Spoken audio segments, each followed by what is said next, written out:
everyone. I'm Mrs. Deem, and I'm the librarian here at Johnson Williams Middle School. Welcome to First Chapter Friday. Today I'm going to read the book, The Dark Deep, by Ali Condi and Brendan Reichs.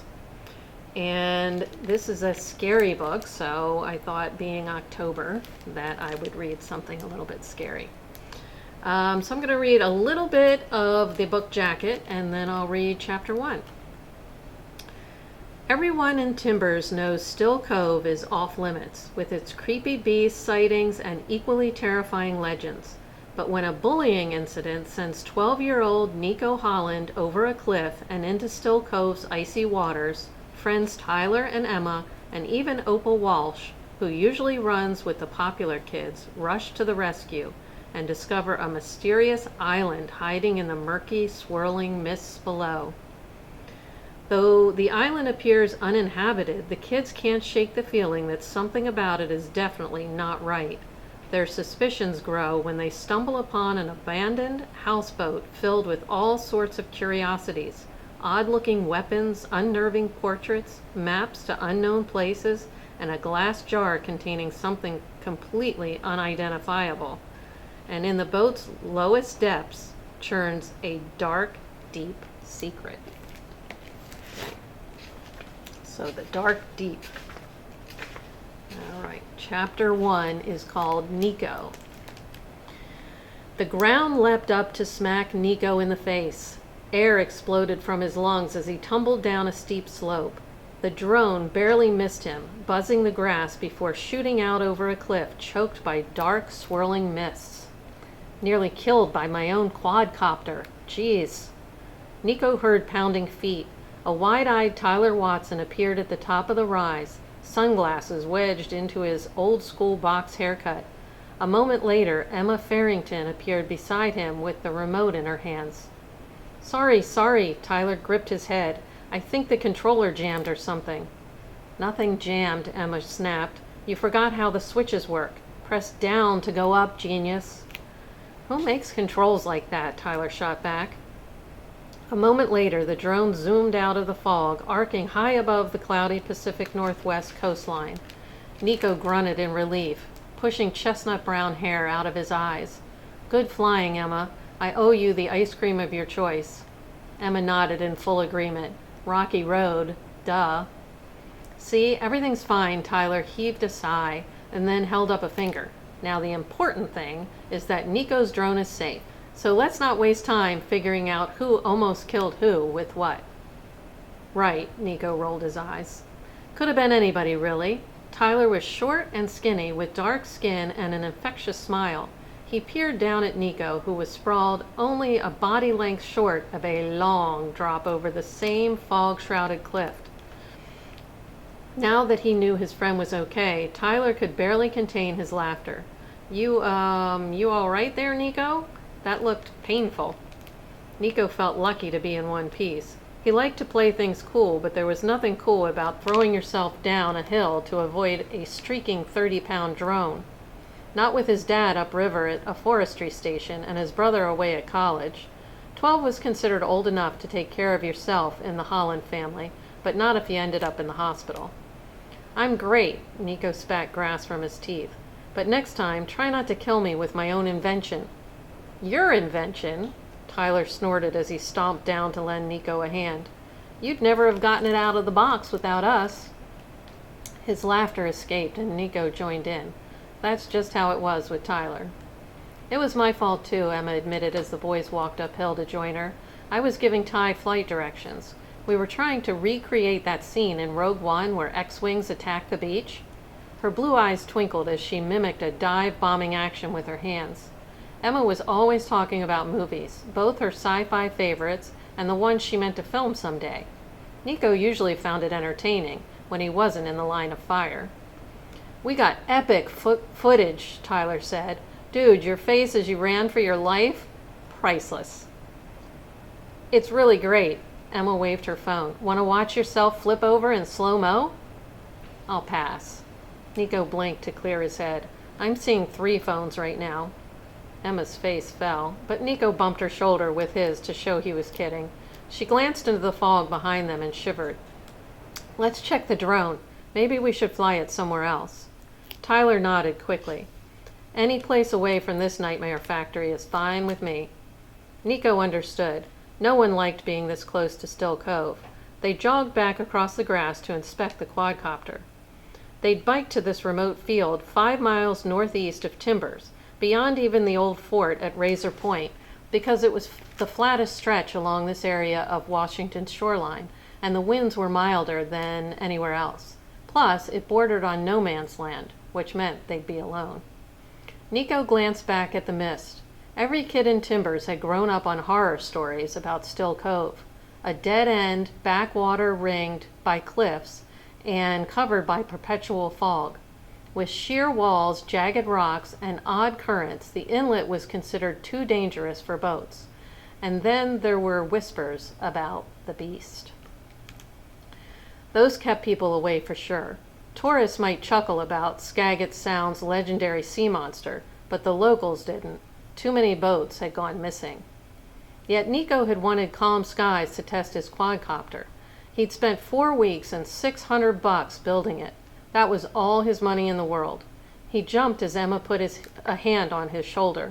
She didn't notice, staring grimly into the mist. "I'll never get used to this place," she said quietly. To their right, the air above Skagit Sound was cloudy but normal. Gentle waves lapped the beach far below the bluffs. But dead ahead, Still Cove was living up to its name. It was roofed cliff to cliff by a thick carpet of fog, like it occupied a separate ecosystem. Emma shivered. "Do you really think a beast lives down there?" "Don't talk about it," Tyler squawked, his good humor evaporating. "I'm trying not to think about how dumb we are for coming this close. It's like ringing a dinner bell." Nico snorted. "Dude, come on. There's no such thing as a sea monster." "That's what people who get eaten by sea monsters say."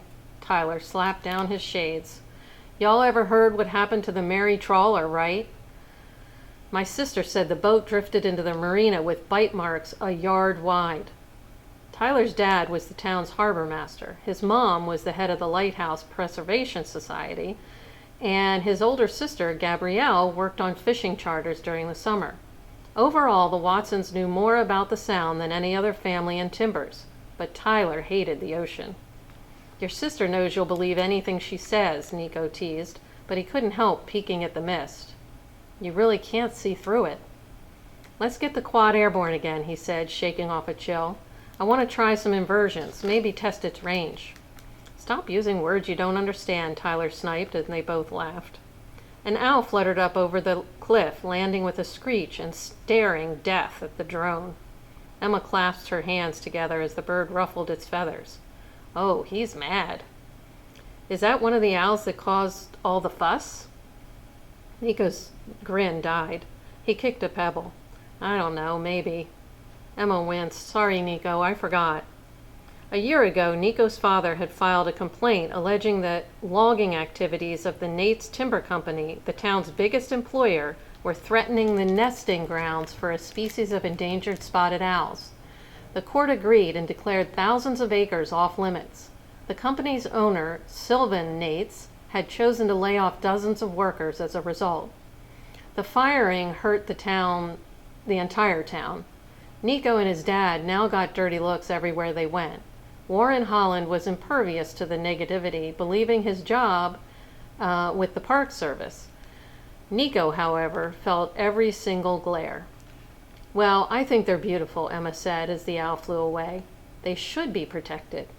Nico nodded, but remained silent. "Let's see how the drone's holding up," Tyler said to change the subject. They were inspecting its undercarriage when a new sound broke the silence. A rumbling purr Nico felt deep in his stomach. He thought he recognized the noise, and it wasn't good news. A beat later, 2 blurs crested the rise across the field. 4-wheelers. Shiny chrome ones. Nico's heart sank into his shoes. Only a few kids in Timbers had their own ATVs. The taller driver straightened in his seat and pointed. Engines roared as the 4-wheelers raced directly toward Nico and his friends. They began circling, the drivers laughing and gesturing as they rolled to a halt. The tall one removed his helmet, revealing a sweaty tangle of glossy black hair. Dark eyes regarded them. Logan Nates. Nico ran a hand over his face. "Look at this," Logan called out. "The weirdos have a model airplane." Carson Brandt laughed, removing a helmet painted like a skull. He vaulted off the other ATV, farm boy freckles crinkling on his sunburned nose. Parker Masterson dismounted behind him, flashing a cruel sneer. "It's not a plane." Tyler took off his glasses, his eyes somehow narrowing and growing sullen at the same time. "It's a Phantom 3 quadcopter. A drone, man. We built it."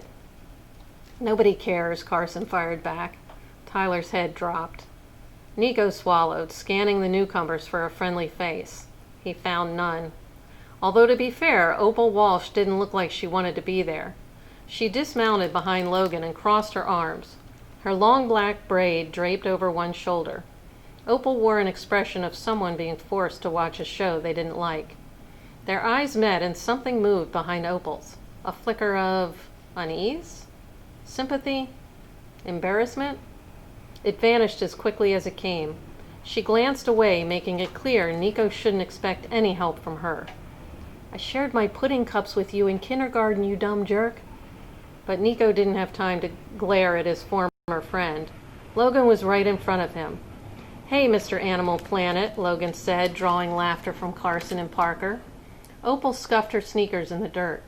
Nico wondered what she was doing out with these meatheads, but that was a question for later. He had to focus on the predator in front of him. Don't be a hero. In fact, grovel like a loser. "Hey, Logan," Nico said in a forced, casual voice. "What's going on? Nice ride." "Of course it is," Logan snapped. "That's a Trailbreaker Extreme. It's the best." Nico nodded like he was impressed, which, being honest, he was. Logan's dad owned the timber company and was the richest man in town. He used to be richer, but Nico's father had put a dent into that. An unpleasant fact Nico felt sure was about to come up unpleasantly. "Are you guys scouting for exotic birds?" Logan smiled darkly. "Adding more precious species to the list?" Nico held in a sigh. It's never going away. "Look, Logan," Nico began, "I didn't—" "Is this your drone?" Logan interrupted, pointing at the quadcopter. Nico thought it was a ridiculous question, but he answered anyway. "Yes." Can I have a turn?" "Oh, no. No. Emma caught Nico's eye and shook her head.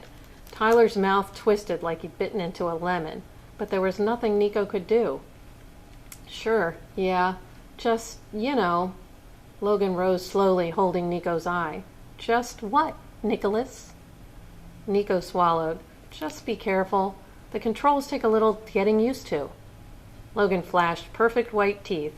"Don't worry, I can handle it."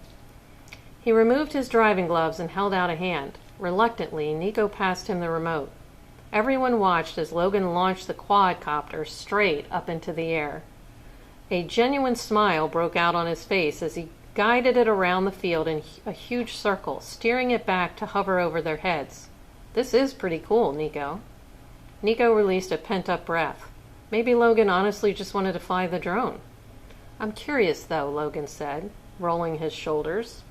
"Are drones as fast as owls?" Before Nico could respond, Logan jabbed the controller. The drone sped straight for the fog above Still Cove. "Wait!" Nico lunged for the remote, but Logan shoved him back at Carson, who seized his arms. Parker stared down Emma and Tyler. Helpless, Nico watched his drone disappear into the eddying mist. "Who knows, Holland?" Logan dropped the controller and kicked it away. "Maybe Still Cove is a protected breeding ground for crappy machines." Nico scrambled after the remote as Logan strolled to the ATV. Nico glanced over his shoulder and found Opal watching him, her expression unreadable, but he didn't have time to consider it.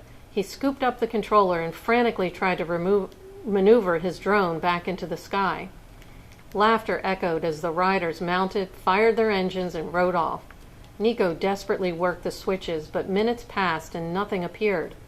Emma sniffed. Tyler put a hand on Nico's shoulder. "So sorry, man." he said quietly. It must have dropped out of range. Those guys are the biggest jerks in the world. Nico shook his head, anger and denial balling in his chest like a melted chewing gum.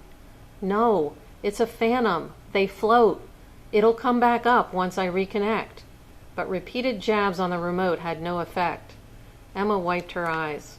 Why were they out here anyway? I was sure we'd be alone.